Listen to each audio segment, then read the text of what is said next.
નમસ્કાર, માર્કેટ માસ્ટર્સમાં આપનું સ્વાગત છે. હું છું ચાંદની શુક્લા અને આજે આપણી સાથે જોડાઈ રહ્યા છે માર્કેટ એક્સપર્ટ નિપુણ મહેતા. નિપુણજી, સ્વાગત છે આપનું શો પર. અને સર, સૌથી પહેલાં શરૂઆત કરીએ ઓવરઓલ એક વ્યૂ માર્કેટ સાથે, કારણ કે હવે જે નવી સિરીઝની શરૂઆત, ફાઇનાન્શિયલ યરની શરૂઆત એક નવું આપણે જોઈ રહ્યા છીએ અને એપ્રિલ માટે ખાસ મહત્વનું રહેશે અર્નિંગ્સ અને એની સાથે 2024 માટે જેની રાહ હતી ઇલેક્શન્સ, આ તરફ આપણે આગળ વધતા દેખાઈ રહ્યા છીએ. રેન્જ બાઉન્ડ કારોબાર અત્યારે માર્કેટ બતાવી રહ્યું છે અને કઈ રીતે ઓવરઓલ હવે આગળ જતા આપ જોઈ રહ્યા છો ભારતીય બજારને? સો આપણે ઓવરઓલ જે બી મેક્રો ડેટા જોઈએ, ડોમેસ્ટિક જોઈએ કે ગ્લોબલ જોઈએ, એ સારા એવા અને પોઝિટિવ આવી રહ્યા છે. ગ્લોબલ માર્કેટ્સ છે, વર્ચ્યુઅલી બધા જ માર્કેટ્સ ઓલ ટાઈમ હાઈ પર છે. જેપનીઝ માર્કેટ્સ જોઈએ, અમેરિકન માર્કેટ્સ જોઈએ, જે પણ વ્યાજના કે ઇન્ફ્લેશનના ઇન્ડિકેશન્સ આવી રહ્યા છે. યુરોપમાં જોઈએ તો ઇન્ફ્લેશન ઘટતું જાય છે. યુએસમાં પણ વ્યાજ કાપવાની હવે ધીરે ધીરે ફેડ શરૂઆત કરી રહી છે અને કદાચ આગલા 3 થી 4 મહિનામાં એ પણ શરૂઆત થઈ જશે. ડોમેસ્ટિક ડેટા જોઈએ તો આપણે જે કરંટ અકાઉન્ટ ડેફિસિટ જોયો એ પણ ઘટતો જોયો છે. ઓવરઓલ ટ્રેડ ડેફિસિટ છે, એમાં પણ એક પોઝિટિવ મુવમેન્ટ છે. એટલે આ બધું એટલીસ્ટ ડોમેસ્ટિક ઇકોનોમી માટે પોઝિટિવ ઇન્ડિકેશન્સ દેખાડી રહ્યું છે. ઇન્ફ્લેશન મોરલેસ ડોમેસ્ટિક ઇન્ફ્લેશન પણ કંટ્રોલમાં છે. એટલે આપણે જો અગર ઇન્ફ્લેશનમાં ઉછાળો ન આવે, એટલીસ્ટ ડોમેસ્ટિક કે ગ્લોબલ, તો આગલા 3 મહિનામાં આપણે વ્યાજના દર પણ કપાતા જોઈશું. રિઝર્વ બેંકને એ પણ કાપવાની તૈયારી કદાચ થશે. ઓવરઓલ જે ટેક્સ કલેક્શન્સ આવ્યા છે ઘણા પોઝિટિવ આવ્યા છે. આપણે 15મી માર્ચના કલેક્શન્સ જોયા, એ ઘણા એન્કરેજિંગ હતા ફિગર્સ. ઓવરઓલ અર્નિંગ્સ જ્યારે આપણે હવે 15 દિવસમાં ચાલુ થશે, માર્ચ અર્નિંગ્સ, એમાં પણ આશા છે કે ઓવરઓલ ફોર્થ ક્વાર્ટર ઘણી બધી કંપનીઓ માટે, ઘણા બધા સેક્ટર્સ માટે પોઝિટિવ હોય છે. અને એ પોઝિટિવ મુવમેન્ટ થતું દેખાવું જોઈએ જે માર્ચ ક્વાર્ટરના રિઝલ્ટ્સ આવે. એટલે ઓવરઓલ પોઝિટિવ ઇન્ડિકેશન્સ છે અને એને કારણે એ રિફ્લેક્ટ ગ્રેજ્યુઅલી થઈ રહ્યું છે માર્કેટ્સમાં. એક વોલેટિલિટી વચ્ચે કોઈ વાર આવી જાય છે કોઈ પણ અનાઉન્સમેન્ટને કારણે, પણ એ આટલા હાઈ લેવલ્સ પર માર્કેટ્સ હોય, વર્ચ્યુઅલી ઓલ ટાઈમ હાઈ લેવલથી આપણે કદાચ 1 કે 2% નીચે છીએ, એટલા હાઈ લેવલ્સ પર તો વોલેટિલિટી થોડી આવવાની છે. બટ આઈ વુડ થિંક જે ઇન્ડિકેશન્સ જે પોઝિટિવ છે, એટ ધ સેમ ટાઈમ જે ઇલેક્શન્સના ઘણું મોટું ડેવલપમેન્ટ છે, મોરલેસ ડિસ્કાઉન્ટેડ છે, પણ આઈ થિંક એને કારણે પણ એક ચૂંટણી શરૂ થાય એની પહેલા થોડી વોલેટિલિટી આવી શકે છે. પણ ઓવરઓલ માર્કેટ ઇન્ડિકેશન્સ અને અર્નિંગ્સ પોઝિટિવ દેખાય છે. ઓકે, તો એક ઓવરઓલ અર્નિંગ્સ પણ પોઝિટિવ એક વ્યૂ માર્કેટ માટે પણ બનતો દેખાઈ રહ્યો છે. નિપુણજી, નેક્સ્ટ જે જાણવા માંગીશ તમારી સાથે એ મિડ કેપ અને સ્મોલ કેપ પર એક વ્યૂ, કારણ કે આપણે જાણીએ છીએ કે ત્યાં એક થોડી ચિંતા આપણને એક દેખાતી હતી અને ખાસ કરીને એ પોસિબલ નથી કે મિડ કેપને સ્મોલ કેપને કમ્પ્લીટલી અવોઇડ કરી શકીએ આપણે, કારણ કે ક્યાંક ને ક્યાંક જે રોકાણ થયેલું છે, ઇન્વેસ્ટર્સ જે આમાં જોડાયેલા છે મિડ કેપની સાથે, તો એમને પણ એમના રોકાણની એક ચિંતા અહીંથી બનતી દેખાઈ રહી છે. તો આ સ્પેસમાં પણ એક સારી ઓપોર્ચ્યુનિટી હોઈ શકે છે. તમે કઈ રીતે એક વ્યૂ રાખી રહ્યા છો અહીંથી આગળ મિડ કેપ અને સ્મોલ કેપ માર્કેટ માટે? સો મિડ અને સ્મોલ કેપમાં આપણે રેગ્યુલેટર્સે પણ કન્સર્ન દેખાડીએ જોયું. મ્યુચ્યુઅલ ફંડ્સે જે સ્મોલ કેપ ફંડ્સ છે એમાં બ્રોડલી લમસમ, વધારે લાર્જ અમાઉન્ટ્સ લમસમ લેવાનું બંધ કર્યું છે. ઓલમોસ્ટ ઓલ મ્યુચ્યુઅલ ફંડ્સે બ્રોડલી વેલ્યુએશન્સ જોઈએ તો મિડ અને સ્મોલ કેપમાં ડેફિનેટલી સ્ટ્રેચ્ડ ગણી શકાય. જે ઓવરઓલ એવરેજ આપણે હિસ્ટોરિકલ એવરેજ જોયું છે એના કરતાં વેલ્યુએશન્સ વધારે ગણી શકાય. પણ અમારા હિસાબે મિડ કેપમાં એટલીસ્ટ જે સારી કંપનીઓ રહેશે, એટલે ઘણું સિલેક્ટિવ થવું. એવું નથી કે ઓપોર્ચ્યુનિટી નથી રહેવાની, બંને મિડ કેપ અને સ્મોલ કેપમાં ઓપોર્ચ્યુનિટી રહેશે, પણ ઘણું સિલેક્ટિવ રહેવું પડશે. ઘણા બધા કંપનીઝમાં જે 80 અને 100ના પી રેશિયોઝ ચાલે છે, કે જ્યાં ઓર્ડર ફ્લો એટલો નથી, ઓર્ડર એક્ઝિક્યુશન એટલું નથી, ઓર્ડર વિઝિબિલિટી નથી. 2027-2028ના અર્નિંગ્સ ડિસ્કાઉન્ટ થાય છે. એ બધામાં સારો એવો ઘટાડો આપણે જોયો છે અને આગળ પણ જોઈશું. પણ ફંડામેન્ટલી સ્ટ્રોંગ કંપનીઝ મિડ કેપ્સમાં હોય, એમાં માર્કેટ્સમાં જ્યારે પણ ડિપ આવે ત્યારે ધ્યાન દઈ શકાય છે. અને એમાં ભલે શોર્ટ ટર્મમાં જેટલું આપણે ગેઇન્સ જોયા છે મિડ અને સ્મોલ કેપમાં, એટલા 2024માં ગેઇન્સ ના મળે, પણ એટલીસ્ટ પોર્ટફોલિયો પોઈન્ટ ઓફ વ્યૂથી સ્ટ્રોંગર મિડ કેપ્સમાં જ્યારે પણ ઘટાડો થાય ત્યારે એમાં નિબલ કરી શકાય છે.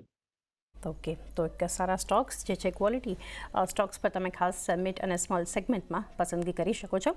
નિપુણજી, હવે વાત લાર્જ કેપના ફ્રન્ટ પર કરીએ. વેલ્યુએશન્સ ઘણા અટ્રેક્ટિવ છે, ક્વોલિટી સ્ટોક્સ પણ આપણને સારા ભાવ પર ખાસ કરીને મળી રહ્યા છે અને એવું નથી માર્કેટમાં જ્યારે એક કરેક્શન જોઈ રહ્યા છીએ તો ત્યાં ક્યારેક ને ક્યારેક લાર્જ કેપ કાઉન્ટર્સ પણ પરફોર્મ નથી કરતા, પરંતુ ઓવરઓલ જ્યારે લોંગર ટર્મ માટે આપણે એક ચર્ચા કરી રહ્યા છીએ તો લાર્જ કેપમાં હજુ કેટલી આગળ તેજી તમે જોઈ રહ્યા છો, ત્યાં કેવી ઓપોર્ચ્યુનિટીઝ છે? સો લાર્જ કેપમાં આપણે ઘણી રોટેશનલ મુવમેન્ટ રિયલી જોઈ છે. આપણે જોયું કે યુએસમાં જો એક્સેન્ચરે એક લોઅર ઇન્ડિકેશન્સ આપ્યા અર્નિંગ્સના, તો આઈટી સેક્ટર આખું તૂટી ગયું કે નીચે આવી ગયું. જેમ જેમ ક્રૂડના ભાવ વધતા જાય છે કે પછી આપણે અહીંયા ડોમેસ્ટિક ફ્યુઅલ પ્રાઇસીસ ઘટાડ્યા તો ઓઇલ માર્કેટિંગ કંપનીઝમાં ઘટાડો આવ્યો. એ જ રીતે ઓટોમોબાઈલ્સમાં એક્સપેક્ટેશન છે કે કદાચ ડિમાન્ડ આ વર્ષમાં કે એપ્રિલથી ચાલુ થતા વર્ષમાં કદાચ એટલી ડિમાન્ડ ના રહે અને એમાં કદાચ ડિસ્કાઉન્ટ્સ આવી શકે. તો એને કારણે આપણે સિલેક્ટિવલી કોઈ ઓટો સ્ટોક્સમાં એક પ્રોફિટ બુકિંગ જોયું. એટલે રોટેશનલ મુવમેન્ટ થાય છે. આપણે at the same time metals જોઈએ કે પછી બેન્કિંગ જોઈએ, એમાં હજી પણ ફેર અમાઉન્ટ ઓફ સ્ટ્રેન્થ છે. સિલેક્ટિવલી ફાર્માસ્યુટિકલ્સમાં પણ સ્ટ્રેન્થ છે. એટલે આઈ થિંક લાર્જ કેપ્સમાં clearly while it could be rotational, પણ લાર્જ કેપમાં અત્યારે પણ જે પણ ઇન્ક્રીમેન્ટલ નિવેશ જે એફઆઈઆઈઝનો થઈ રહ્યો છે એ લાર્જ કેપ્સમાં વધારે થઈ રહ્યો છે.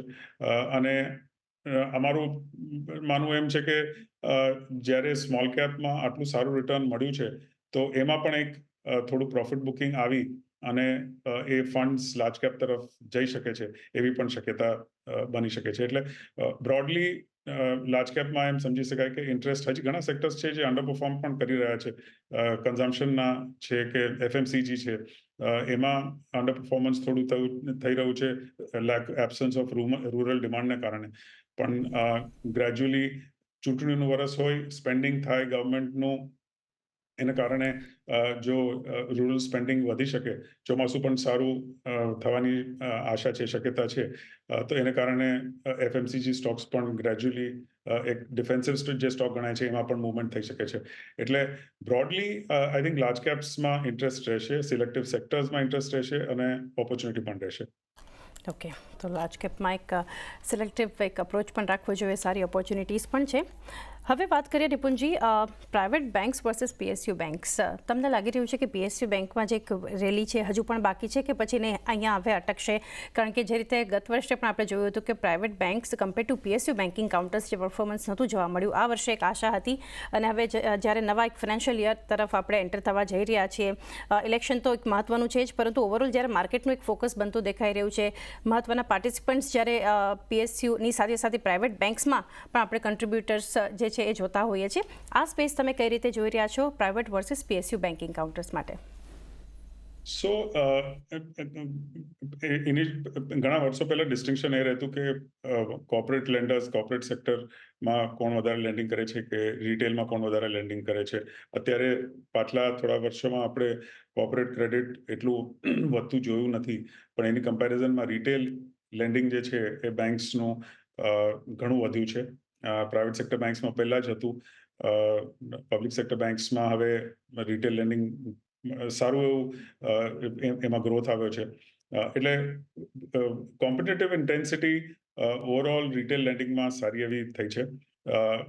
આગળ જઈને પ્રોફિટેબિલિટીમાં કઈ રીતે જનરલી પ્રાઇવેટ સેક્ટર બેંક્સ છે એમાં પ્રોફિટેબિલિટી આપણે સારી એવી સસ્ટેન્ડ જોઈ છે. પબ્લિક સેક્ટર બેંક્સમાં જે 4-5 વર્ષ પહેલા હતું એની કમ્પેરિઝનમાં ઘણો વધારે પ્રોફિટ અત્યારે આપણે જોયું છે, બેલેન્સ શીટ ક્લીનઅપ જોયું છે. અને આગળ જઈને એમાં જ્યારે કોમ્પિટિટિવ ઇન્ટેન્સિટી ફ્રોમ એનબીએફસીઝ પણ આટલી વધી છે, તો કઈ રીતે રિટેલ લેન્ડિંગનો ગ્રોથ આવે છે એ જોવાનું રહેશે. અમારા હિસાબે વેલ્યુએશન્સ જોઈએ તો આપણે સારો એવો ગેપ જે પહેલા હતો પ્રાઇવેટ અને પબ્લિક સેક્ટર બેંક્સમાં એ ઓછો થતો જોયો છે. આપણે જ્યારે પીએસયુ બેંક્સના સ્ટોક પ્રાઇસીસ આટલા વધ્યા તો એક વેલ્યુએશન ડિફરન્શિયલ થોડો ઘટ્યો છે. આઈ થિંક આગળ જઈને પ્રોફિટેબિલિટી પીએસયુ બેંક્સમાં જો સસ્ટેન રહે તો આપણે હજી પણ એક ફર્ધર અપમૂવ જોઈ શકીએ છીએ. વેલ્યુએશન ડિફરન્શિયલ પ્યોરલી જોઈએ તો આઈ થિંક એક પ્રાઇવેટ સેક્ટર બેંક્સમાં ઉછાળો આવવાનું એમાં એક ટાઈમ વાઇઝ કરેક્શન સારું એવું આપણે જોયું છે.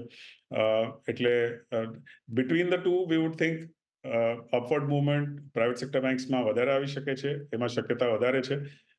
પબ્લિક સેક્ટર બેંક્સમાં purely on the basis of incremental profitability હવે in a gradual lower interest rate scenario કઈ રીતે આવે છે એ જોવાનું રહેશે. ટ્રેઝરી ઇન્કમ ઇન કમ્પેરિઝન જોઈએ તો પીએસયુ બેંક્સની ઘણી વધારે એ લોકોને ઘણો વધારે બેનિફિટ થશે. But I think purely from a market point of view private sector બેંક્સને વધારે પ્રિફર કરી શકાય in comparison to PSU banks. એવું અમારું ધારવું છે. જી, પ્રાઇવેટ બેંક્સ પર એક વધારે પસંદગી compare to PSU banking counters. PSU બેન્કિંગની વાત કરી, પરંતુ ઓવરઓલ એક નિપુણજી વાત કરીએ પીએસસી અને CPSC as a space, as a theme, government focus આપણે જે રીતે જોઈ રહ્યા છીએ, અલોકેશન જે આપણે સરકાર તરફથી જોઈ રહ્યા છીએ, ઇન્ટ્રીમ બજેટમાં જાહેરાત હોય કે પછી પાર્લામેન્ટમાં પીએમ મોદી દ્વારા જે અનાઉન્સમેન્ટ હોય રિફોર્મને લઈને, રિટર્ન્સને લઈને જે એક આપણે રિએક્શન આપણે જોયું હતું, તો તમે આ સ્પેસ કઈ રીતે જોઈ રહ્યા છો, PSC CPSC? So I think overall એમાં વેલ્યુએશન્સ તો આપણે સારું એવું રિલેટિવ જોયું છે on the one side. On the other side across the board profitability નથી વધી. સિલેક્ટિવલી પ્રોફિટેબિલિટી ડેફિનેટલી વધી છે. ઓર્ડર ફ્લો જે 2 થી 3 વર્ષ પહેલા તો એની કમ્પેરિઝનમાં સારો એવો વધ્યો છે. એક્ઝિક્યુશન સારું એવું થઈ રહ્યું છે. ગવર્મેન્ટનું જે સ્પેન્ડિંગ છે રેલવેઝ ઉપર, ઓવરઓલ ઇન્ફ્રાસ્ટ્રક્ચર ઉપર, એ જોઈને ક્લિયરલી એક બેનિફિટ ઘણી બધી પીએસસીઝને પબ્લિક સેક્ટર અન્ડરટેકિંગ્સને થઈ રહ્યું છે. અને આઈ થિંક ગ્રેજ્યુઅલી જેમ આપણે પાછલા ઓલમોસ્ટ 2 થી 3 અઠવાડિયામાં થોડું પ્રોફિટ બુકિંગ એમાં જોયું સીપીએસસીઝમાં, એ I think that is a clear indication કે એમાં જે ફ્રોથ હતું એ હવે ઓછું થયું છે. અને સિલેક્ટિવલી જેમ જે કંપનીઝમાં પ્રોફિટ્સ હશે, પ્રોફિટ ગ્રોથ હશે, વિઝિબિલિટી હશે, ઓર્ડર ફ્લો હશે, ઓર્ડર એક્ઝિક્યુશન હશે, એ જ કંપની હવે વધશે. બધા જ પબ્લિક સેક્ટર અન્ડરટેકિંગ્સ જરૂરી નથી કે વધે, પણ ક્લિયરલી એક રીરેટિંગ જે થયું છે એ સ્ટ્રોંગર પીએસયુઝમાં એ જળવાઈ રહેશે આગળ જઈને પણ. નિપુણજી, હવે જે સેક્ટર પર ચર્ચા કરીએ એ છે આઈટી, જે તમે પણ મેન્શન કર્યું કે એક્સેન્ચર દ્વારા ગાઈડન્સ ઘટાડ્યું છે. અને આપણે જાણીએ છીએ કે Q4 અર્નિંગ્સની જ્યારે શરૂઆત થશે તો દિગ્ગજ આઈટી કંપનીઓ જે છે એના સાથે આપણે શરૂઆત જોતા હોય છે, અને જનરલી એક્સેન્ચરના પરિણામ પરથી ઓવરઓલ આઈટીનો ટ્રેન્ડ કેવો રહેશે એક સેટઅપ પર નક્કી થતું હોય છે. તમે કઈ રીતે અર્નિંગ્સના ફ્રન્ટ પર કે ઓવરઓલ આઈટી માટે લાર્જ કેપ હોય કે પછી મિડ કેપ કાઉન્ટર્સ હોય, એનો ગ્રોથ તમે આગળ જોઈ રહ્યા છો, ત્યાં કેવી ઓપોર્ચ્યુનિટીઝ છે આઈટીમાં? અમારા હિસાબે આ એક્સચેન્જરનું જે બી કોમેન્ટ્રી આવી છે એ એક શોર્ટ ટર્મ ઇમ્પેક્ટ જરૂર લાવી શકે છે, પણ જેટલી ઓપોર્ચ્યુનિટી સાઇઝ છે ઇન્ડિયન આઈટી કંપનીઝ માટે, આઈટી સર્વિસીસ હોય કે આઈટી પ્રોડક્ટ્સ હોય, આઈ થિંક જે ઓવરઓલ આપણે એઆઈની ઓપોર્ચ્યુનિટી ઘણી વધારે આપણે અત્યારે જોઈ રહ્યા છીએ, પણ અધરવાઇઝ ક્લાઉડ છે, આઈઓટી છે, ઘણી બધી ઓપોર્ચ્યુનિટીઝ છે આઈટી સ્પેસ માટે, જેને કારણે આપણે રિઝનેબલી કન્સિસ્ટન્ટ ગ્રોથ આપણે 2024-25માં FY25માં આપણે જોઈશું. એટલે આઈ થિંક જ્યારે ગ્રોથ ઇન્ડિકેશન્સ આપણે 2024 માટે, FY24 માટે જે ગયા વર્ષે જોયેલા, ત્યારે ઇનિશિયલી એક સારો એવો ગ્રોથ ઇન્ડિકેશન ઘણા બધા મેનેજમેન્ટ્સે કરેલો, પણ પછી ડ્યુરિંગ ધ યર એ થોડો ડાયલ્યુટ થયેલો. અમારા હિસાબે FY25માં 26માં આઈ થિંક સારો એવો ગ્રોથ પાછો hopefully almost double digit growth આવવો જોઈએ. અને ગ્રેજ્યુઅલી જેમ જેમ વ્યાજના દર ઘટશે યુએસમાં પણ, અને એક ક્લિયર ગ્રોથ ઓપોર્ચ્યુનિટી દેખાશે ઇકોનોમીમાં, એમ ઓર્ડર ફ્લો પાછા આપણે વધતા જોઈશું. અમારા હિસાબે આઈટી લાર્જ કેપ, મિડ કેપમાં અત્યારે વેલ્યુએશન રિઝનેબલ ગણાય, ઓપોર્ચ્યુનિટી ગણાય. 2 થી 3 વર્ષના નિવેશ માટે આઈટી સ્પેસમાં ડેફિનેટલી જોઈ શકાય છે. ઓકે, 2 થી 3 વર્ષના સમયગાળા માટે એક ઇન્વેસ્ટમેન્ટ આઈટી માટે એક વ્યૂ ખાસ બનતો દેખાઈ રહ્યો છે. ત્યારબાદ ના એક સેક્ટર પર વ્યૂ લઈએ છીએ, ડિફેન્સિવ સેક્ટર ફાર્મા પર નિપુંજી.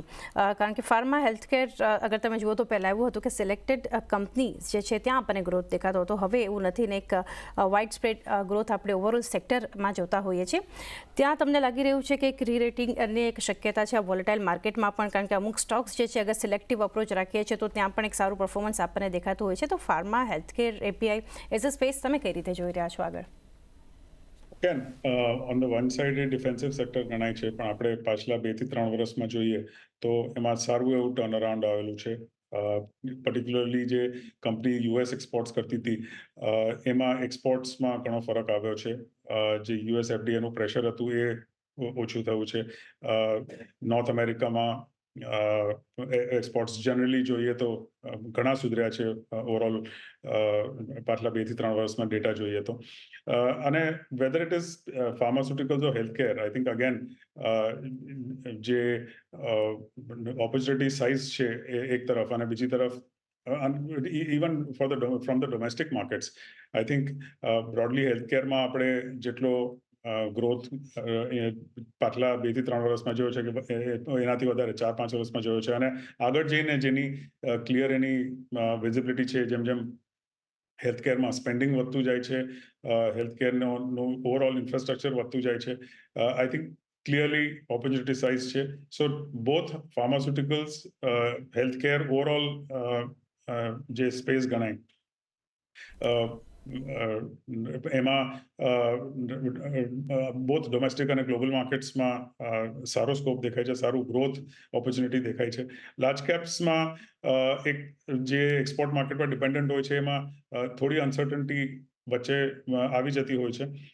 ઇન કમ્પેરિઝન આપણે ડોમેસ્ટિક માર્કેટ્સની જે ફોકસ્ડ કંપનીઝ છે એમાં ગ્રોથ વધારે સારો જોયો છે. But overall I think as a space we think ફાર્મામાં એ એન્ટાયર સ્પેસમાં ફાર્મા હેલ્થકેર એમાં સારી ઓપોર્ચ્યુનિટી છે. જી, તો ફાર્મા અને હેલ્થકેર માટે પણ આવનારા સમયમાં એક સારી તક દેખાઈ રહી છે. ત્યારબાદનું એક વિશાળ સેક્ટર આપણે ગણી શકીએ આપણા બજાર માટે, એ છે ઓટો એન્સિલરી. નિપુંજી, ત્યાં એક વ્યૂ લઈએ. ઈવી પર જે રીતે એક ફોકસ ઈવી ઇન્ફ્રાને લઈને હવે જે એટલી ચેલેન્જીસ પહેલાં જેટલી નથી, ત્યાં એક ડેવલપમેન્ટ જોઈ રહ્યા છે. પછી અલગ અલગ સ્પેસીસ ઓટો એન્સિલરીમાં જુઓ, સીવી, ટુ વ્હીલર, ફોર વ્હીલર, આ બધા સેગમેન્ટ જે છે ઓવરઓલ એક ઘણું હ્યુજ સેક્ટર બને છે, ઘણી ઓપોર્ચ્યુનિટીઝ. તમે આગળ આ સેક્ટર માટે કઈ રીતે જોઈ રહ્યા છો? So I think auto spaceમાં exactly like you said, આખું જે ઓટો સ્પેસ છે, જે આઈસી એન્જિન્સ હતા એની કમ્પેરિઝનમાં જે આપણે ગ્રોથ ઇવીઝનો જોયો છે, એન્ટાયર સ્પેસમાં ઘણું રિઅલાઇનમેન્ટ જોઈએ તો થયું છે, both two wheelers as well as four વ્હીલર્સમાં, પેસેન્જર કાર્સમાં. વેધર સીએનજીથી ચાલુ થયું હોય અને પછી ઇવીઝ તરફ ગયું હોય કે ઓવરઓલ ડોમેસ્ટિક માર્કેટ સાઇઝ જેટલી વધી છે, જે ઈવીનું ઇન્ફ્રાસ્ટ્રક્ચર કઈ રીતે વધી રહ્યું છે, આટલા 3 થી 4 વર્ષમાં એમાં ઘણો ફેરફાર આપણે જોયો છે. અને એને કારણે ઓલમોસ્ટ ઓલ કંપનીઝે એના ઉપર, જે એટલીસ્ટ નવી કંપનીઝ છે એ લોકોએ તો ઇન્ફ્રાસ્ટ્રક્ચર ધીરે ધીરે સેટઅપ કર્યું છે, પણ જૂની કંપનીઝ જે બી છે એ લોકોએ પણ ઓવરઓલ કેપેક્સ જો ઇવીઝમાં જેમ જેમ શિફ્ટ જે રીતે ગ્રેજ્યુઅલી થાય છે એમાં સારું એવું કેપેક્સ એ લોકોએ કરવું પડશે. પણ ક્લિયરલી જે માર્કેટ શેર અલગ બીજી કંપનીઝના છે, અલગ અલગ કંપનીઝના છે, both in two wheeler as well as four wheeler space, એ પણ ક્લિયરલી બદલાતા જાય છે. So I think it's a very fluid space. On the one side જે ઓટો એન્સિલરીમાં છે એમાં આપણે સારો એવો ગ્રોથ જોયો છે, clearly on the back of જે ઓવરઓલ ઓટો સ્પેસમાં ગ્રોથ જોયો છે, કે ડિમાન્ડ જોઈ છે ટુ વ્હીલર્સ, ફોર વ્હીલર્સમાં, ટાયર સ્પેસમાં જોઈએ કે બીજી બધી ઓટો એન્સિલરીઝ જોઈએ. પણ at the same time auto એન્સિલરીઝમાં જે એક્સપોર્ટ ઓરિએન્ટેડ કંપનીઝ છે એમાં આપણે થોડો સ્લોડાઉન જોયો છે. જેમ આપણે સ્લોડાઉન યુરોપમાં જોયેલો, એને કારણે ત્યાંથી ઓર્ડર્સમાં એક સ્લોડાઉન થયેલો. એટલે જે એક્સપોર્ટ ઓરિએન્ટેડ કંપનીઝ છે ઓટો એન્સિલરીઝમાં, એમાં એક ગ્રેજ્યુઅલી ઇમ્પેક્ટ આવ્યો છે અને થોડા સમય સુધી રહેશે.